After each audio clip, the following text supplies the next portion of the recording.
신명기 8장 1절로부터 우리 10절까지 말씀이죠. 광야에서라는 제목과 함께 하나님 말씀 함께 나누겠습니다. 모세는 이제 가나안에 입성하기 전에 이제 출애굽의 다음 세대들인 청소년과 젊은이들과 그 다음 세대에게 바로 만나의 교훈, 광야에서 있었던 얘기들을 언급하고 있습니다. 우리 출애굽을 한 장면을 우리 구원사에서 보게 된다면 예수님을 믿고 구원받은, 예수님을 영접한 그 첫 번째 걸음마를 뛴 그때를 말하게 되죠. 우리는 구원받은 것이 참 귀한 은혜지만 우리 첫 번째 모습들은 그리 성숙하지 못합니다. 젖이나 빠는 그런 젖병 빠는 그런 신자라고 하잖아요. 어린이 신자. 그래서 우리가 교회를 다니다 보면 나이가 많다고 혹은 또 교회에 다니는 예배 수가 많다고 해서 다 여러분 성숙한 신앙은 아닌 것 같아요. 우리가 하나님 말씀의 은혜를 받고 말씀을 깨닫기 이전까지는 그냥 내가 예수를 믿는다는 생각만 갖고 있다면 우리는 어린이 신자입니다. 그래서 어린이라도 장성한 분량이 이룰 수 있고요. 또 어른이라고 하여서 다 성숙한 건 아닙니다. 하나님은 그러나 그런 어린이 같은 이스라엘 백성들을 어떻게 하시냐면 가나안에 들어가기 이전에 광야의 40년 동안의 트레이닝이 필요했습니다. 그것은 그들을 미워해서가 아닙니다. 하나님 우리 사랑하십니다. 사랑하셔서 바꾸길 원하시는 것이죠. 많은 분들이 목회자들에게 혹은 이렇게 우리 성도들 안에서 이렇게 얘기합니다. 사람은 바뀌지 않는다. 그냥 오늘날에는 2000년대를 살아가는 2020년대를 살아가는 오늘은 그냥 성도들을 보담아주고 그냥 이렇게 잘 공동이 두들겨져야 된다고 이렇게 말을 합니다. 성경은 그러나 그렇게 말하지 않습니다. 하나님은 우리를 다 받아주시되 우리를 깨뜨리셔서 연단하십니다. 깨지고 하나님 앞에 깨닫고 돌아오기 전까지는 하나님의 트레이닝은 계속되는 것이죠. 우리의 40년 세월은 바로 그렇습니다. 인생을 광야로 비유할 수 있습니다. 광야, 이 미드바르, 하나님의 말씀을 듣는 아무것도 없는 그 광야란 그것. 어떻게 보면 황무지죠, 황무지. 황무지에는 여러분 농사가 되지 않습니다. 황무지에는 아름다운 게 없습니다. 황무지는 어디로 가야 될지 길이 나오질 않죠. 그래서 어쩌면 현대를 살아가는 우리 모든 성도들, 특별히 어린이들, 청소년들, 청년들, 장년들은 물론이죠. 내일 내가 어떻게 살아야 되지? 나는 무엇을 먹어야 되지? 나는 이 다음에 뭘 해야 될지? 답이 없어요. 세상 사람들이 이렇게 하면 성공한다, 저렇게 하면 된다. 여러분 좀만 지나보세요. 그 말이 과연 맞나요? 그렇지 않죠. 우린 내일 일을 알지 못합니다. 그래서 어떤 복음 찬송에 보면 내일 일은 난 몰라요. 하루하루 살아요. 그게 그냥 하루하루 개념 없이 산다는 의미가 아니라 하루하루를 주께 물으면서 간다는 것이죠. 광야 속에 살아가는 성도 여러분, 우리에게는 아무것도 없습니다. 황무지입니다. 나의 똑똑함으로 살려고 했지만 나의 똑똑함이 세상의 험난함을 이기기 힘들고 내 안에 있는 쓴뿌리가 하나님의 영광에 나아가지 못하는 정말로 어린아이 같은 모습으로 주저앉은 내 모습들을 날마다 보게 됩니다. 그러나 하나님께서는 이 광야에서 우리에게 주를 바라보게 하십니다. 아까 광야를 우리 구약 용어로 뭐라고 했습니까? 미드바르. 미드바르에서는 다바르, 말씀을 듣는 것이죠. 그러니까 황무지에서 하나님이 함께하면 그것은 모든 것이 가능한 것입니다. 이스라엘 백성들은 광야에서 어떤 삶을 살았습니까? 아침마다 만나를 먹는 삶을 살았습니다. 여러분도 매일 하나님의 말씀을 받으십시오. 그들은 매일 하나님과 소통했습니다. 바로 성전이 그들 안에 성소가 그들의 텐트 중심에 있었기 때문입니다. 그리고 그들은 여러분 광야의 생수를 마시고 반석의 물을 마시면서 또 만나 메추라기를 먹고 낮에는 구름과 밤에는 불기둥이라는 것들이 하나님이 그들을 안위하시고 지키셨습니다. 전쟁을 했을 때 아무것도 없는 그들이었지만 믿음 가지고 나가면 늘 백전백승했습니다. 그러나 하나님 기대지 않으면 백전백패했습니다. 이것들을 우리가 보게 되면 광야 인생에서는 하나님이 전적으로 하나님 말씀을 듣고 주목하느냐를 보는 것이죠. 성소 중앙에 커다란 불기둥과 구름기둥이 있었습니다. 그들은 매일 그거를 쳐다봐야 됐습니다. 믿음의 주에 온전케 하신 예수를 바라보자라고 우리 히브리서 12장 2절도 말하잖아요. 항상 우리의 신앙은 주를 바라보며 있는 것입니다. 여러분의 삶이 주바라게 되기를 원합니다. 하나님은 광야 같은 이 세상에서 뭘 기대하신다고요? 하나님을 기대는 삶을 요청하시는 거예요. 하나님을 의지하는 게 가장 큰 능력입니다. 내 똑똑함으로 살면 부러져 버리죠. 하나님 기대, 그것을 훈련시키는 겁니다. 왜냐하면 출애굽은 했지만 여전히 애굽에서 종살이 하면서 죄와 사망의 종로를 타는 삶에 매우 익숙했던 것입니다. 그러니까 이제는 너는 죄의 종로로 타지 말고 다시는 죄의 멍에를 매지 말고 내게 기대거라. 내 안에 오거라. 그러니까 불기둥으로 지켜주시고, 광야는 그럴 수밖에 없는 곳이잖아요. 하나님 없이는 살 수 없는 곳이잖아요. 하나님이 주시지 않으면 먹을 수 없어요. 하나님이 열어주지 않으면 생수가 없었어요. 그러니까 그것이 축복된 것입니다. 여러분의 인생은 축복된 줄 믿습니다. 매일매일 삶이 기적으로 일어날 겁니다. 오늘 이렇게 생각하십시오. 하나님, 내 인생에 오늘 어떤 기적을 베푸시겠습니까? 내가 생각한 그 기적 말고 하나님께서 내 인생을 어떻게 바꾸실지 기대하십시오. 그러면서 우리는 기도합시다. 기도하며 기대하는 우리의 삶 속에 하나님께서는 놀라운 일들로 갚아주실 겁니다. 하나님은 8장 1절에 이렇게 말씀하실 때, 내가 오늘 명하는 모든 명령을 너희는 지켜 행하라.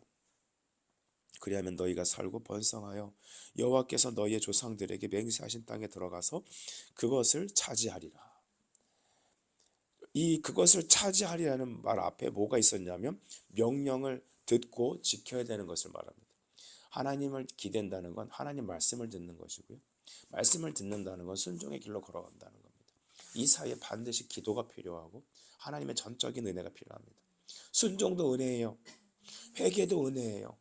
구원도 은혜지만 다 모든 게 은혜예요. 내가 구원받고 은혜 받았으니까 이제 내 노력으로 하나님 말씀 다 지켜내겠다, 살아내겠다. 그거 교만한 겁니다. 그러니까 자빠지는 거고 넘어지는 거거든요. 우리가 독수리 날개처럼 새 힘을 얻기 위해서는 먼저 하나님 말씀을 들음이 필요하고 믿음으로, 그 다음에 그것을 기도함이 필요하며 성령의 역사를 간구하셔야 합니다. 그러며 여러분서 한 발자국 순종의 길로 걸어가셔야 합니다. 그때 주님은 함께 하시는 것입니다. 하나님은 2절에 이 40년 동안의 광야길을 걷게 하신 것에 대한 이유를 말합니다. 그것은 너를 낮추고 너를 시험하고 내 마음이 어떠한지 그 명령을 지키는지 지키지 않는지 알려 하심이라 했습니다. 여기서 말하는 시험이라는 것은 부정적인 의미가 절대 아닙니다. 하나님 말씀을 듣고 40년 동안의 너에게 트레이닝 기간이 필요한 건 네가 순종하기 위해서 하나님이 너희를 훈련시킨 것이라는 것입니다. 가나안에 들어가기 전에 반드시 훈련이 필요했습니다. 교회에서 직분을 받고 또 목회자가 되고 하나님의 이 전도자가 되고 하는 모든 일들, 특별히 모든 크고 작은 하나님의 사역을 감당할 때 중요한 것은 반드시 트레이닝이 필요합니다. 목회자는 목회자에 합당한 훈련이 있어야 되죠. 재정의 훈련, 또 사람의 훈련, 기도의 훈련, 또한 모든 것을 이기는 정말 맡기는 순종의 훈련들, 하나님 앞에 엎드림, 그런 것들을 많이 가르치시는 것 같아요. 성도들은 어떻습니까? 여러분도 똑같은 거예요. 하나님 앞에 주님은 여러분을 있는 그 모습대로 놔두지 않으세요. 우리는 그렇게 생각할 수 있잖아요. 하나님, 저 좀 건드리지 마세요. 저는 이 패턴을 유지하고 살겠습니다. 그때 하나님은 말씀하십니다. No, no, 나 너를 그렇게 안 놔둘 거야. 너를 말씀으로 계속 단련시킬 거야. 여러분 계속해서 끊임없이 내게 똑같은 연단과 훈련이 반복된다고 혹시 느껴본 적 없습니까? 그것은 바로 하나님이 여러분을 깨트리고 계시는 겁니다. 연단만 길어서는 안 되겠죠. 하나님 앞에 믿음의 순종이 있어야겠습니다. 그래서 그런 영적 사인들이 올 때는 그냥 그 어려움만 벗어나려고 하지 맙시다. 하나님께 물으십시다. 작정해서 기도하세요. 혼자 하지 말고 같이 기도하세요. 부부가 함께 하시고 가족이 함께 하시고 때로는 금식도 하시고 하나님께 집중하시면서 깨닫게 해달라고 기도하세요. 그 깨닫고 그냥 지나가지 마세요. 이제는 시작하십시오. 성령을 구하면서 시작하십시오. 하나님은 여러분이 그 명령을 순종하는지를 주목하고 계십니다. 3절에 보니까 만나의 교훈이 있는데 3절 같이 읽어볼까요? 시작. 또 너도 알지 못하며 내 조상들도 알지 못하던 만나를 내게 먹이신 것은 사람이 떡으로만 사는 것이 아니요 모든 말씀으로 사는 줄을 내가 알게 하려 하심이라. 아멘. 만나의 교훈이 이것입니다. 그냥 먹고 배부르는 게 아닙니다. 초대 그리스도인들의 예배에는 반드시 성찬이 들어 있었습니다. 저기 튀르키예라고 하는 옛날에 터키였는데 그 튀르키예에 있는 갑바도기아 그 중앙에 있는 지역에 있는 그리스도인들은 그 땅굴을 파고 살았잖아요. 그 카타콤에 살면서 그들은 매일매일 밖에서 조금씩의 음식과 물을 구해와서 제일 먼저 따로 떼어놨다는 것이 뭐냐면 성찬을 위한 물 조금과 또한 음식 빵 조금을 떼어놨습니다. 먹고 살기도 정말 빠듯한 그 지하 생활에서 성찬을 위해서 항상 뛰어왔던 것이죠. 그러니까 매 식사 자리는 예배 자리였고 성찬의 자리였고 또 말씀의 식사 자리였습니다.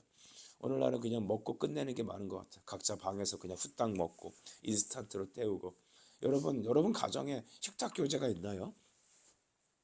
엄마 아빠 시간들이 안 맞고 여러분 그런 날 꼭 식탁 교제 있어야 합니다. 그걸 밥상머리 교육이라고도 이제 교육학에서 말하는데 식탁에서 같이 부모와 함께 신앙을 얘기하고 말씀으로 축복하고 우리가 오늘날 우리나라는 밥을 먹잖아요. 그러니까 이 밥 한 숟갈 떠서 이렇게 먹으면서 이것이 이런 식으로 성찬할 수 없죠. 국물 한 숟갈 마시면서 이것은 주의 피다 이렇게 하기는 어려워요. 하지만 초대교회 예배 스타일은 항상 식탁 교제에서 말씀으로 빵을 떼며 잔을 받았습니다. 하나님께서 이렇게 그들에게 만나를 주게 한 것은 사람이 하나님의 입에서 나오는 말씀으로 살아야 된다는 것을 가르친 것이죠. 이것도 하나님을 기대하는 것입니다. 마귀가 예수님을 이제 시험했어요. 이제 마태복음 4장에 보면 예수님께서 이제 성령의 이끌림을 받아서 이제 세례 받으시고 3장에서 이제 물로 세례를 받으시고 성령의 임재가 있고 곧바로 이제 광야로 끌려가서 40일 동안을 줄이십니다. 거기서 금식하시며 공적 사역, 공생애를 준비하는 그때에 시험이 이제 다 끝날 때쯤 됐을 때 사탄이 등장하죠. 항상 사탄은 마지막에 매우 약해 있을 때 찾아옵니다. 그러니까 몸이 약할 때 기도를 쉬면 안 돼요. 여러분 힘들다고 해서 주저앉으면 안 돼요. 좀 몸이 회복되면 할게요. 그러면 그 사람은 못하는 거예요. 그럴 때 그걸 영적인 센스를 받아야 돼요. 이때가 예수님께서 마태복음 4장에서 사탄이 등장할 때이구나. 그럼 나도 지금 약해져 있을 때, 내 마음이 상했을 때, 아무것도 하고 싶지 않은 그런 무기력증에 빠졌을 때, 그때가 어느 때다? 사탄이 등장할 때라는 것입니다. 여러분 분별하시길 바랍니다. 마귀가 나타나서 뭐라고 합니까? 40일 동안 줄이신 그분에게 너희 돌을 들어다가 떡을 만들어 먹어봐.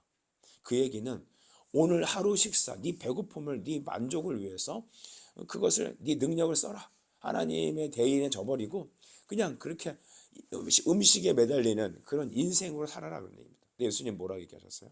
사람이 떡으로만 사는 게 아니야. 하나님의 입에서 나오는 모든 말씀으로 사는 거야. 신명기 8장 3절 말씀으로 딱 마귀를 이긴 것입니다. 시험이 다가올 때 어려운 모든 순간에 여러분 하나님의 말씀을 삶의 한 중앙에서 적용하십시오. 선포하십시오. 활용하십시오. 말씀은 주일날만 읽고 끝내는 게 아닙니다. 말씀은 삶의 현장에서 활용하는 겁니다. 믿음을 쓰는 겁니다. 하나님께서 그들을 도우셔서 4절에 보니까 40년 동안에 의복이 해지지 않았답니다. 우리 여자분들은 싫어하겠죠. 의복이 헤어져야 새로 사지. 근데 이 얘기는 하나님이 그들의 모든 의식주와 또한 보니까 발이 부르트지 않았대요. 여러분 사람이 좀 오래 걸으면 발이 부르터요. 군대 가면 행군이라는 걸 해요. 20km 40km 그런 걸 해요. 저는 자다가도 걸어봤어요. 되더라고요. 자는데 걸어가게 돼요. 근데 20km만 뛰어도 발에 물집이 잡고 발이 망가져요. 못 걸어요. 수포가 터지고 진물이 터지고 아주 엉망진창이 돼요. 근데 이스라엘 백성들이 20km만 행군했겠어요? 거기는 애도 있고 어른도 있고 노인도 있고 다 있는데. 그런데 그 걸음을 다 걷고도 누구 하나 감기 하나 걸린 사람 없고, 제가 지금 감기 걸려서 좀 힘들어하는데 감기 하나 걸린 사람 없고, 특별히 여러분 이스라엘 백성들 처음에 출애굽했을 때 백성 수가 60만이었어요. 그러면 그 사람들이 먹고 배설하고 하는 모든 그런 잡동사니 쓰레기들 그거 어떻게 할 겁니까? 근데 성경은 한 번도 거기에 집단 콜레라가 생겼고 이런 얘기 안 해요. 오히려 하나님 말씀을 어기고 바알 부호를 따라갔을 때 연병으로 죽은 적은 있는데, 뱀에 물려 죽은 적은 있는데, 그들이 자연 어떤 질병으로 힘들어서 죽었다는 이런 얘기가 없어요. 주님 뭐라 말씀하시냐면 너의 의복을 내가 책임졌고 내 발이 부르트지 않았다.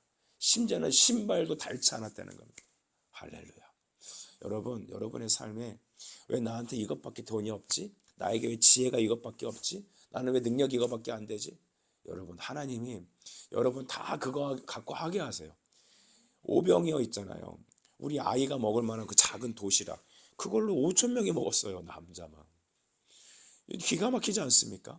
그러니까 내가 얼마나 많이 갖고 있느냐는 세상적인 논리죠. 하지만 하나님의 방법은 무엇이다? 내게 주신 그것으로 역사하신다는 거예요. 여러분, 우리 건강을 책임지셨습니다. 우리 모든 삶을 책임지셨습니다. 흐르고 누르고 넘치도록 부어주실 것이다. 우리는 기억합시다. 5절은 이렇게 말을 하는데 너는 사람이 그 아들을 징계함 같이라고 말했습니다. 내 하나님 여호와께서 너를 징계하시는 줄 마음에 생각하고 6절 그의 길을 따라가며 그를 경외할지어다. 따라합시다. 그를 경외하라. 하나님을 경외, 섬기는 거예요. 주님을 높이는 거예요. 근데 여기서 아들을 징계함 같이라는 말이 있어요. 하나님이 우리를 자녀로 보시는 거예요. 출애굽한 이스라엘 백성들은 여러분 유아적인 신앙을 갖고 있어요. 어린이 신앙, 애기 신앙. 교회들마다 보면 애기 신자들이 가득한 곳이 있고 성숙한 믿음의 사람들이 가득한 곳이 있습니다. 그들이 구원받느냐 구원받지 않느냐 그 차이가 아니라 예수님을 믿긴 믿는데 그냥 젖을 빠는 애기 신앙이에요. 어린이들 특징이 뭐예요? 우리 나온 어린이 미안해요. 무시하는 게 아닙니다. 어린아이 특징이 누구예요? 특별히 우리 이제 초등학생 하지 맙시다. 우리 교회 제일 이제 젖먹이 있죠. 아직 돌아 안 된 애 하나 있죠. 그 친구 보면 특징이 뭐예요? 울어요. 왜 울어요? 똥 싸서 울어요. 기분 나빠 울어요. 불편해서 울어요. 졸려서 울어요. 배고파서 울어요. 어색해서 울어요. 무조건 울어요. 근데 다른 사람이 보면 왜 우는지 알아요? 몰라요? 모르죠.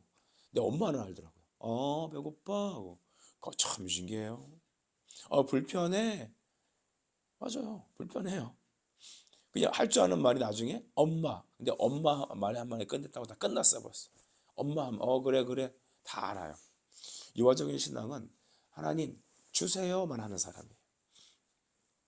교회에서도 줘야 돼요. 목사도 줘야 돼요. 다 줘야 돼요. 그런데 여러분 믿음의 연단, 말씀의 연단과 믿음의 연단을 통해 하나님을 아는 사람, 하나님의 의도를 알고 그를 경외하는 사람은 하나님께 주님의 뜻이 무엇인지 먼저 살피게 돼요. 아이들이 철이 들면 부모님께 그렇게 하지 않아요? 옛날에 첫 월급 타면 그랬대잖아요. 빨간 내복. 그 빨간 내복 왜 사오는 거예요? 몰라요? 사보신 적 없습니까? 네. 빨간 내복 사갖고 봉투 탁 요즘 그런 애들 없죠? 가끔 보면 첫 번째 월급을 하나님께 다 헌납하고 감사하는 사람들이 있더라고요. 여러분이 꼭 그러라고 정죄하는 게 아닙니다. 여러분 그런 사람들은 정말 그 믿음으로 행하는 거예요. 하나님께 여러분 부모 좀 철이 들면 어머니 정말 감사해요. 여자들은 애 낳을 때 철든다고 하잖아요. 내 어머니가 나를 얼마큼 사랑했을까. 나를 얼마큼 사랑했었을까. 그러니까 하나님 말씀을 경험하게 되면 인생의 여러 연단을 통하여서 연단이 나쁜 것만은 아니죠. 인내가 연단을 낳잖아요. 연단이 소망을 낳고 소망이 우리에게 주님을 바라보게 하잖아요. 그러니까 그들로 하여금 하나님은 광야에서 젖먹이 신앙 주세요 투정 부리고 원망하고 하는 그들을 장성한 믿음의 분량으로 키우셔서 믿음의 대장부가 되게 하셔서 이제 가나안으로 들어가게 하는 것이잖아요. 믿음의 연단이 필요했던 겁니다. 천국 가는 그날까지 우리 인생은 광야로 비춰볼 수 있습니다. 하나님께서 여러분에게 우리가 하나님 나라 들어가기까지 많은 어려운 일과 연단이 있을 것입니다. 그러나 그때마다 하나님이 나를 미워하시는 게 아니라 나를 말씀으로 연단하셔서 그가 기쁘시고 영광 받으실 아름다운 지체로 바꾸시고 계시다. 나를 하나님의 일꾼으로 바꾸고 계시다라는 것을 깊이 깨닫고 날 사랑하신 하나님의 그 채찍을 알아들어 감사하며 그에게 영광 돌리는 우리가 되길 바랍니다. 하나님은 이후에 그들에게 멈추는 것들을 가나안에 주시겠다고 약속하셨죠. 7절을 보면 골짜기 산지든지 분천과 샘이 흐르고 여러분 광야가 아니라 이제는 가나안에서는 샘이 넘친다고 했습니다. 8절 보십시오. 밀, 보리, 포도, 무화과, 석류, 감람나무, 꿀 이런 것들이 정말 부족하지 않다고 했습니다. 특별히 여기 보면 7가지 과일의 이제 그 작물이 나오죠. 하나님이 그 7가지 숫자를 마실 땐 다 의미가 있어요. 너에게 완전하게 채워주겠다는 것입니다. 두려워하지 말아라. 우리 아이 시집은 어떻게 가야 되고, 장가는 어떻게 가야 되냐, 학교는 어떻게 가야 되고, 돈은 뭐 벌고, 이 험난한 세월에 아파트는 어떻게 모으고, 어떻게 되냐, 이 스펙을 위해서는 도대체 해외를 보내야 되냐 말아야 되냐. 염려를 말아라 주십시오. 염려하지 마십시오. 여러분의 염려로 키가 벌써 클 것 같았으면 저는 이미 2m가 넘었습니다. 그런데 여러분, 하나님께서 너에게 다 완전하게 예비하셨다라는 것입니다. 심지어는 9절에 내가 먹을 것이 모자람이 없겠다라고 하셨습니다. 그리고 산에는 돌을 캐는 돌이 뭐예요? 철이고 동을 캔대요. 구리. 요즘 구리 비싸죠? 그러니까 이 모든 것들은, 철광물은 바로 물론 이제 농기구도 쓰지만 적군을 대비한 무기를 만들기도 하는 겁니다. 너의 모든 것은, 그러니까 경제도, 너의 건강도, 또 여러분 너의 국방도 내가 다 책임지겠다. 하나님이 책임지십니다. 오늘 기도할 때 우리가 항상 좀 북한을 놓고 기도하자고 그랬죠. 저 김정은 씨가 자꾸 이상해져 갖고 저러는데, 그건 벌써 하나님이 일하실 때가 됐다는 것입니다. 하나님은 그의 위협이 바뀌어서 우리가 북한이 예수 그리스도 안에서 복음으로 통일될 날이 멀지 않았다. 이것을 기억하고 이 땅에 다시 전쟁이 없고 하나님의 평화가, 우리의 기도가 저 땅을 바꿔주십시오. 때가 되었습니다. 여러분, 하나님께서 다 지켜주실 것이다. 10절의 마지막, 내가 먹어서 배부르고 내 하나님 여호와께 옥토를 내게 주셨습니다. 누가 주셨다? 하나님이. 이로 말미암아 우리에게 주신 미션이 있는데, 그것은 무엇이다? 그를 찬송하리라. 따라합시다. 찬송하리라. 하나님은 우리가 그 땅에 들어가서 주님이 주신 은혜들을 마음껏 누리고 예수가 주신 그 기쁨들을 시인하고 그를 통해 하나님을 찬송하고 예배하기를 원하셨습니다. 인생을 살면서 우리의 목적은 하나님이 내게 주신 그 은혜를 인하여서 주님을 기뻐하고 주님을 자랑하고 그 말씀을 읊조리고, 또한 모든 상황 속에서 믿음으로 순종하고 그를 통해서 하나님 앞에 주신 것들을 감사함으로 영광 돌리는 우리가 되어야 하겠습니다. 많다고 다 좋은 게 아니에요. 아무것도 없다고 부족한 게 아니에요. 하나님은 여러분이 그것을 통하여 놀랍게도 채워주시는 걸 경험하는 겁니다. 채워주시는 은혜, 함께 하시는 은혜, 우리가 그의 이름을 찬송하며 오늘 하루를 믿음으로 살아갑시다. 기도하겠습니다. 하나님 감사합니다. 이 아침에도 영원의 주여, 나의 소망 되신 주님께 믿음으로 기도하게 하시니 감사합니다. 하나님, 원망과 불평의 어린아이 같은 모습을 내어버리고 믿음의 장성한 분량의 신자로 서갈 수 있도록 우리를 인도해 주시옵소서. 하나님, 이제 또 내일 김승원 집사님 귀국하는데 사랑하는 종이 잘 기억할 수 있게 하시고, 또 우리 권사님들과 또 아버지 우리 권 집사님, 또 우리 최 집사님, 하나님께서 사랑하는 종들이 이제 속히 몸이 회복되기를 원하며, 우리 모든 자녀들이 방학 동안에 하나님을 깊이 알아가는, 주를 경외하는 믿음의 시간이 되어질 수 있도록 은혜를 더해 주시옵소서. 예수 그리스도 이름으로 기도합니다. 아멘.